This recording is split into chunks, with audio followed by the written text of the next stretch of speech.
I can safely say that this report is has not been conducted with the full intention and vigor to collect all the evidences which should have been collected for a matter as serious as this. However, in a very not so sly manner, I would say, in a not very meticulous manner, uh, gaps have been left so that ultimately there is room for uh, giving a clean chit to Justice Varma. I can say this with quite a lot of certainty that a conspiracy or a plan has been hatched to firstly get Justice Varma acquitted from the impeachment motion. Therefore, this report is also quite a weak report, I would say. Much more could have been done to collect further evidence. Now I can say these things with more certainty because I've read the stance of Justice Varma also. Cover up is the first word which comes to my mind. Massive cover up, because no effort in this report has been made to find out where the currency notes go. No efforts have been made to find out what happened to the CCTV camera footage. No effort. It was not a difficult task. It took so many days to file this report. It was not a very difficult task. It almost had 1.5 months. So all these were child's play for this empowered committee, which exercise it did not do. So that is why I can say this with some sense of responsibility that this report is neither here nor there. It will save the honor and skin of the members of this committee, and it will also give a fair chance of getting Justice Varma getting out of this trouble.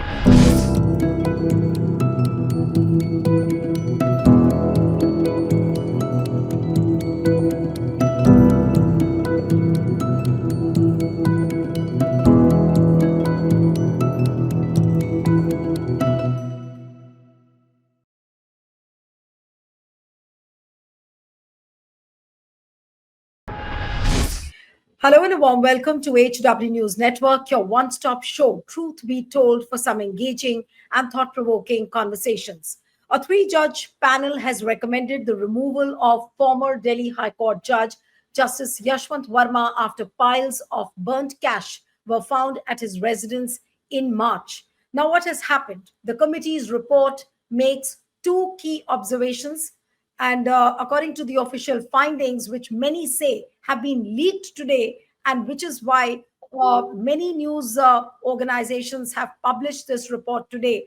And the two key findings on the basis of which an impeachment proceeding has been recommended against Yashwant Varma. And I'm going to tell you about those two key findings.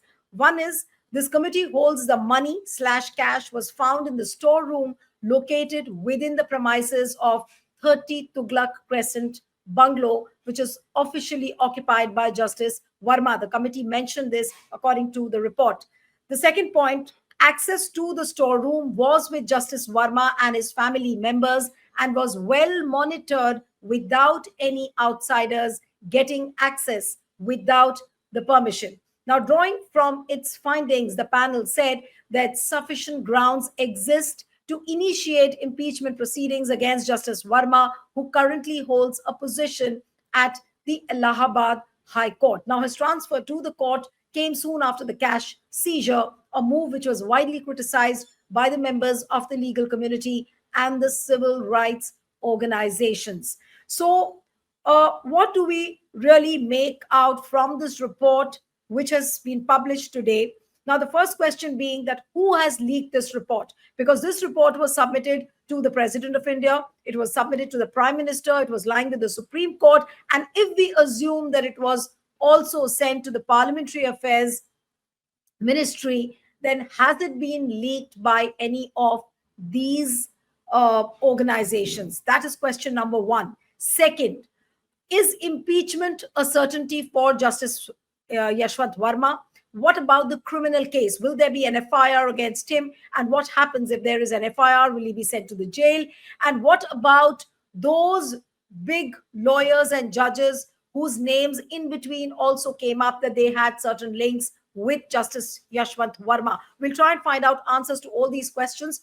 Joining me this evening is Supreme Court lawyer and activist Mehmood Pracha, who joins us on Truth Be Told today. My first question to you, Mehmood, is how did this report get leaked? I'm sure that this report was not shared with the media personnel officially.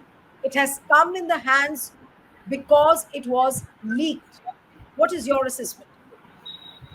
Obviously, there is nothing, there is no doubt about that this report, which is supposed to be with statutory authorities, starting from the inquiry committee itself, internal committee, inquiry committee, going into the hands of the office of Honorable Chief Justice of India, and thereafter to the President, and then to maybe Parliamentary Affair Minister or Home Ministry for necessary action with regards to the impeachment proceedings. So, barring these three, four places, four, five places, there is no possibility of this report landing into the hands of anyone else. So, obviously, this report could have been leaked from any of these places, and this should also Also, be no, investigated. yes, Yes, what I'm saying is that this report has suggested that there were 55 witnesses whose accounts were taken into consideration, out of which 10 have corroborated that yes, they did see cash at Justice Yashwant Varma's house. Now, is that a basis enough to now impeach Justice Yashwant Varma, or you see any more hurdles now coming the way? And what do you really have to say to the findings of the report? Does it look like an exhaustive investigation which has been done by this three member panel committee? I'm afraid not. Much needs to be desired by this committee, and that too committee consisting of three senior judicial officers. So, this is strictly my opinion. I don't attribute it to anyone else. Having little experience about criminal law, I can safely say that this report is has not been conducted with the full intention and vigor to collect all the evidences which should have been collected for a matter as serious as this. It is a report which is somewhat taking a middle path, that nobody can point out fault. There is sufficient material which has been collected and placed in the report, so that nobody can outrightly say that this is a very, very biased and incomplete report. However, in a very not so sly manner, I would say, in a not very meticulous manner, uh, gaps have been left, so that ultimately there is room for uh, giving a clean chit to Justice Work. That is my impression of this, because a lot of other aspects needed to be investigated in this, which has not been undertaken by the committee, despite the immense powers which the committee was having. But what do you suggest? I mean, you've on previous occasions also you've said that Amit Shah, Home Minister, knew about this case right from day one when this incident happened. Now, what do you feel? What is going to be the role of Amit Shah when it comes to this report? Do you see him playing a very crucial role now in whatever happens or whatever the fate which Justice Yashwant Varma will face?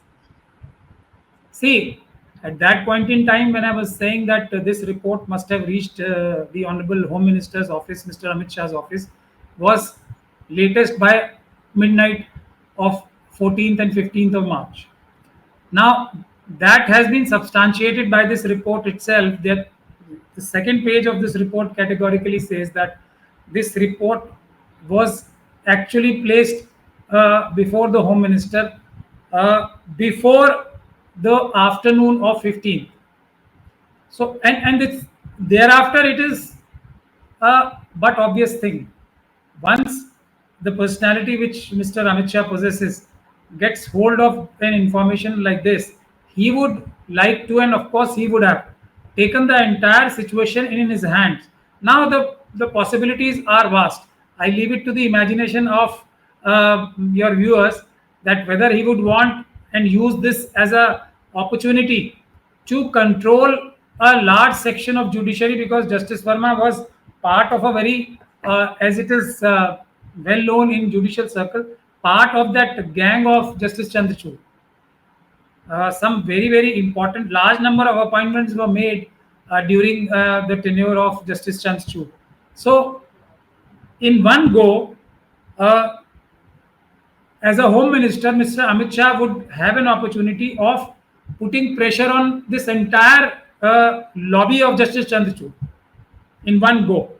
And because No, but how would it be Justice correct? Verma, Would it be, no, but Justice Pracha, Verma, would it be, no, but Pracha, would it be correct to connect Justice D.Y. Chandrachud with Justice Yashwant Varma's case? Because you spoke about gangs. Now, I want to understand from you, who are these gangs who are operating in within the confines of judiciary or within the legal circles? Who are these gangs? What exactly is their job? What do they do? Are they involved in the transfer? Are they involved in the corruption cases? I want to really understand from you, because you yourself are a lawyer. And if you are making these allegations, then this is not something which is very ordinary. I mean, to put it in a very sophisticated manner, I would say lobby. Gangs and lobby is an interchangeable word. So when we say lobby, it gives some respectability to me also, because I am also a lawyer. So allow me to use the word lobby and not the gang. Actually, they are gangs only because of the functions they perform. So these gangs or lobbies, they control everything. There are a handful of lawyers who control the entire judicial system in the country. Then there is something called face value. Then there is something called uh, uh, friendly to the judges. Then there is something called uh, having knowledge of who is going to be transferred to which place, even including in the rosters. So all these things are, actually, there is an iron clutch over the judiciary, and justice percolates very little in a neutral fashion to the common man. That's a given. Most of our judgments also, they are directly or indirectly. I'm using this word indirectly also very carefully, because there is a method of passing judgments for a big client, influential client, or a influential client is held by passing a judgment which will ultimately favor an influential client in a very common kind of case. This is mostly in high courts and Supreme Court. So Yes. that kind of management, and then there is open talk in the lobbies of the courts, that top lawyers actually sit and do panchayat for clients, or in between the lawyers, without even the clients knowing that, and then a result is decided among this lobby of lawyers. So all these things are happening, which big bring discredit to our judicial system, and this is the tip of the iceberg. So therefore, I would really be surprised if Amit Shah Saab would let a opportunity like this go from his hand. So obviously he is the beneficiary number one, because not only him, the another benefit which could be utilized by the government by this is that they can now create an atmosphere which they were trying to create earlier also, that collegium system is a very bad system. So therefore, appointment of judges and transfer of judges should be solely given to the government itself, like to the prime minister and his cabinet. And that is the second opportunity which No, he but gets if in the this government apada, does if it is this, an no, apada. but will there be no resistance from the judges, from the senior judges of the Supreme Court, if the government is trying to do that? And if that is the objective, that government wants to take over the appointments of the judges, I'm sure there'll be enough resistance from the judiciary as well. I know of, personally, I know of many judges who would not want to hand over this appointment process to the government. So, will there be no resistance from the judges and the legal circles? No, of course there will be, but you see, the fact remains that the collegium system, because of its own doing, because of the manner in which judges are being appointed, because of the way and the nepotism which is involved and the corruption which is involved in appointment of judges, uh, that has already put the collegium system and the judiciary, higher judiciary, at the back foot. And any opportunity like this, when government is actually hounding the judiciary to take more and more control, they have government still has control by delaying appointments, by returning the recommendations. They already have a lot of power which they use to decide whether somebody will get seniority or not. And seniority is very crucial in the career graph of a judge. So already these kind of powers are there, but they want to control. This government wants to control judiciary totally. So cases like this create a further pressure on the judges. That's all I'm saying. But of course, the lawyer community will oppose tooth and nail. But our task becomes difficult, and their task of capturing the appointment system of judiciary becomes easier. No, So, but what I want to understand, yes, I get your point, but my point is that now that the report has been leaked, report is out in the public domain for everyone to see, what do you think is the end goal? Is end goal only the impeachment, or end goal probably would be, or maybe the logical conclusion of the case would only be that after the impeachment, if there is an FIR against Justice Yashwant Varma and he's sent to jail, what do you think is the possibility going to be? see, observing the events which are revealing themselves, I can say this with quite a lot of certainty that a conspiracy or a plan has been hatched to firstly get Justice Verma acquitted from the impeachment motion. Therefore, this report is also quite a weak report. I would say much more could have been done to collect further evidence. Now I can say these things with more certainty because I've read the stance of Justice Verma also.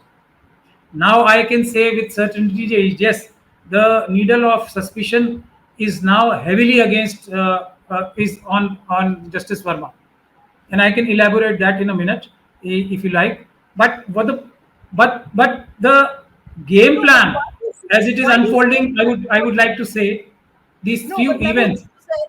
Mehmood, you said that the report looks weak. Why do you say that the report looks weak? I mean, I would has justice not been done? Has investigation not been done properly? What makes you say that the report is a weak report? no, as I said that if somebody reads it, he can say that yes, some material has been connected, so the committee has done its job. But evidence which was quite visible and it was easy to collect for them, that has been left, and certain gaps have been left which will ultimately benefit Justice Verma in impeachment motion also. So I was just trying to put across various events which have happened.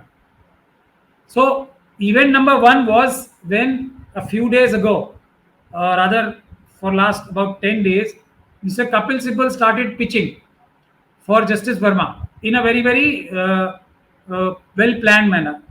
Initially, he said that he feels that there is a attempt by the government to impeach or remove Justice Verma without following the process of impeachment in the parliament.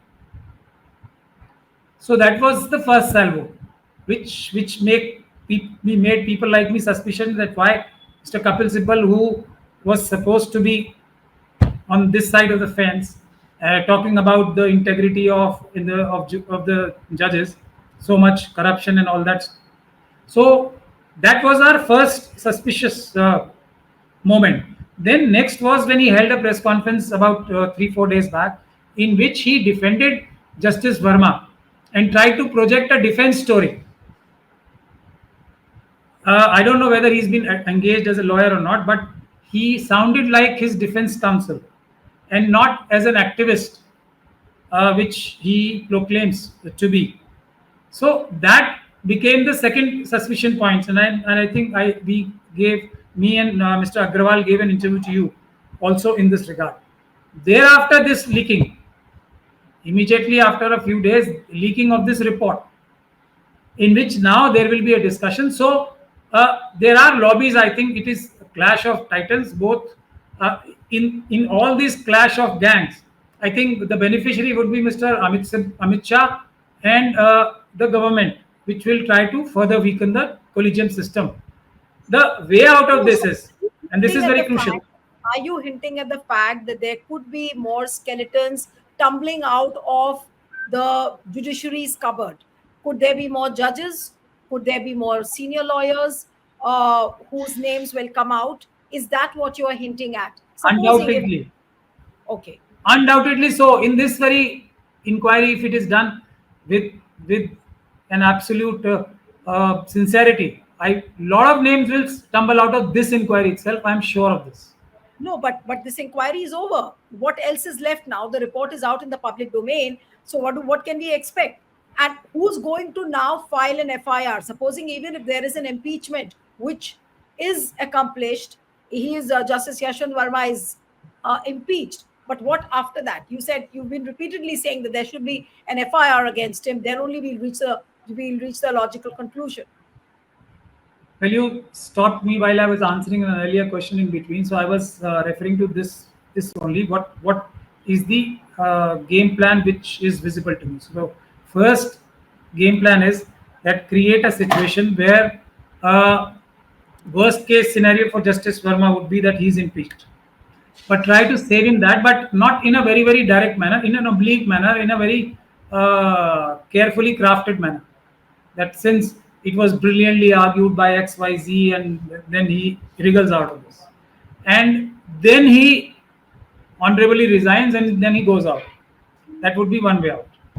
Second would be that there is, if the saviors cannot save him to that extent, then he is impeached. But impeachment per se is also a way out, according to me, because this if this crime has been committed, it is a crime which is so horrendous, so despicable, that it needs to be punished with a very heavy hand, because the amount of money which has been recovered, if it has been if the allegations are correct, will be just a tip of the iceberg. A high court judge, if he chooses the path of corruption, is capable of making not hundreds, thousands, probably lakhs of crores. That is the position of a high court judge, especially the benches like the high court benches like Delhi and Bombay High Court. So this is the gravity of the offense which needs to be investigated, and a judge cannot do it. This kind of corruption alone. It requires a lot of paraphernalia. It requires people who know Hawala, who know how to do Hawala, who know how to create this web of various legal entities, how to secure numbered bank accounts, and how to hide the money trail, because the money which is being which can be taken will run into hundreds and thousands of crores, and this cash business will be pittance, which would be pocket change, or just which will be the amount which is forgotten. And in recent case, allegations of thousands of crores were there, which for which also there is a big cover up going on. There was a judge who was to be transferred, but somehow that person has been demoted only in seniority. But so something needs to be done in this aspect. So, but No, but Mehmood, ultimately, who's I going would say to do it? impeachment is no solution. Solution is FIR.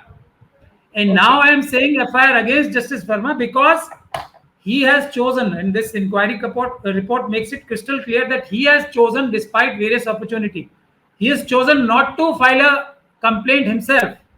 Because if he's saying there is a conspiracy against him, if he's saying that somebody has actually falsely implicated him, he should be the one who should have filed an FIR on day one, as I said earlier, when this report, if it was a false report, was printed on the front page of Times of India. At least at the time when he came to know that these are the allegations, when he allegedly for the first time came to know on 17th of March, when he had a meeting with the Honorable Chief Justice of Delhi High Court. That report is not there. And then this, all these things which I told you in your first interview also have been reflected in this report. And these have been the reasons why he has been found guilty in this in this inquiry committee report. That he chose not to make a complaint. He had various occasions. I'm very curious to know, Pracha, that now you are already saying that this report hasn't done justice, right? And now Not at all. this report, so you are saying it's a wishy-washy report which has not reached a logical conclusion. Then the next question is that who will do justice in Justice Yashwant Varma's case? You are saying impeachment is not the way out until unless an FIR is filed and there is a criminal case against him. Who will do that? And if this is not done, then which means that the corrupt practices within the judiciary, they will continue and nobody can stop it. And we will have another Justice Yashwant Varma case, which will hundreds of Justice Varma coming and discussing it again. Yes. Hundreds of them. This will be an encouragement that you do anything. The worst possible scenario is that you will just lose your job. You can go and do various other things with this tag of being an ex-judge. You can join politics, you can join various other things, you can join a very cozy practice in India or abroad, wherever. Or you can very well enjoy the amount of money which you've made till now.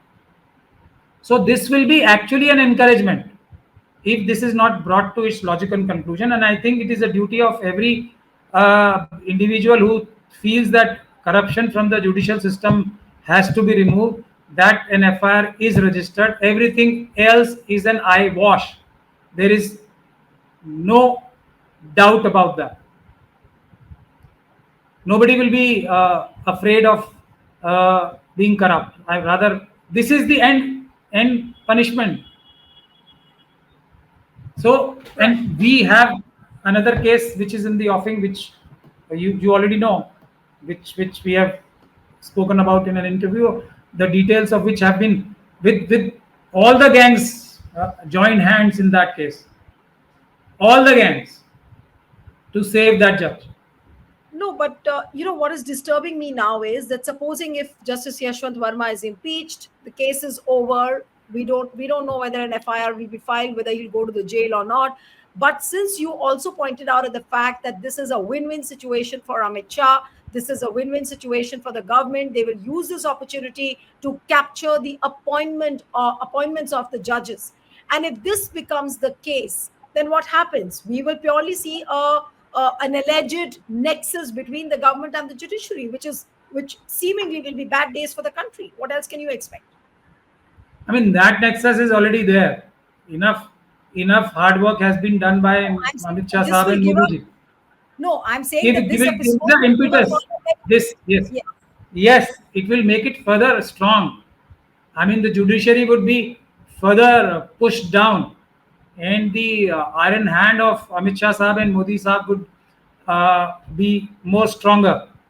Already, so many things are being said in public domain itself, including the visit of Mr. Modi to the Supreme Court. A lot of things have been said about that also before important cases.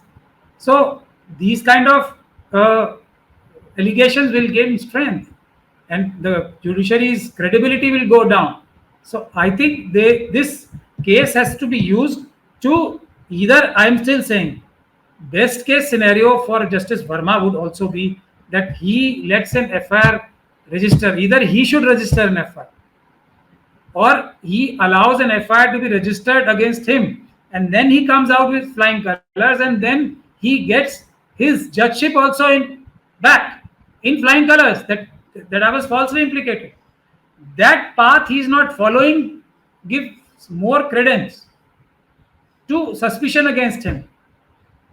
I don't know what kind of advice he's getting if he's innocent. I mean, No, definitely but not good advice, but legal advice. uh, but at the end of this entire conversation with you, and after having seen the portions of the report which has been leaked today, uh, this report is leading to many more questions rather than giving a sense of closure. We thought that, okay, Justice Yashwant Varma will be impeached, the case will be over, and that's going to be the logical conclusion. But after you have spoken, it seems that it gives you a feeling of left high and dry with many, many questions still coming to your mind. What will happen next? Cover up is the first word which comes to my mind. Massive cover up, because Yes, no effort in this report has been made to find out where the currency notes go. No efforts have been made to find out what happened to the CCTV camera footage. No effort. It was not a difficult task. It took so many days to file this report. It was not a very difficult task. It almost had 1.5 months. So all these were child's play for this empowered committee, which exercise it did not do. So that is why I can say this with some sense of responsibility that this report is neither here nor there. It will save the honor and skin of the members of this committee, and it will also give a fair chance of getting uh, Justice absolutely. Verma getting out of this trouble. So, what kind of a report is this? Absolutely. So, from what you're saying, it looks like a wishy washy report, but I'm more intrigued with a larger question. Can judiciary retrieve its honor? Can judiciary retrieve its integrity? Can government really ensure that there will be no corruption as far as the judiciary is concerned? These are questions which, as of now, despite this report having come, we do not see those answers, coming out. But for now, Niluji, we'll have to wait. Yes, Niluji, forget this government. No government will want a totally independent judiciary. No government. Mark my that's words to true. this. Forget this That's true. present one. So That's therefore, true. it is the people of the country and the lawyer community which will have to come forward and save our judicial system. People That's right. and the lawyers. I don't see any hope from any other quarter, because then what is left is lobbies. What is left is uh, overwhelmingly corrupt judicial system. Absolutely, you're right. And now all eyes would be on the monsoon session, which is starting in July, and we'll have to wait and watch how this impeachment process will be initiated and what happens henceforth. Thank you so much, Mehmood Pracha, for joining on HW. Thank you. Thank you so much for talking.